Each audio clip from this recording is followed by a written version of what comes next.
وہ لوگ جانتے تھے کہ کل کیا ہونے والا ہے، لیکن پھر بھی اس رات ان کے چہروں پر سکون تھا۔ کیوں؟ 9 محرم کی رات، کربلا کا میدان، خاموشی، لیکن اس خاموشی کے پیچھے تاریخ کا سب سے بڑا امتحان۔ امام حسین علیہ السلام نے اپنے ساتھیوں کو جمع کیا اور ان سے فرمایا کہ دشمن کا اصل مقصد میں ہوں، اگر تم لوگ جانا چاہو تو رات کے اندھیرے میں جا سکتے ہو۔ لیکن کوئی نہیں گیا، نہ دوست، نہ گھر والے، اور نہ ہی وفادار ساتھی۔ اس رات عبادت ہوئی، دعا ہوئی، قرآن کی تلاوت ہوئی اور یقین اپنی بلندیوں پر تھا۔ امام حسین علیہ السلام نے فرمایا، میں اپنے ساتھیوں سے بہتر ساتھی نہیں جانتا اور اپنے اہل بیت سے بہتر گھر والے نہیں جانتا۔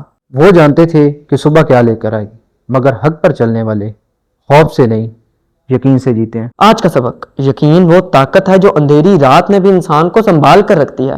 جب مقصد صاف ہو تو ڈر چھوٹا ہو جاتا ہے۔ کل 10 محرم، عاشوراء، وہ دن جو تاریخ میں ہمیشہ کے لیے لکھا گیا۔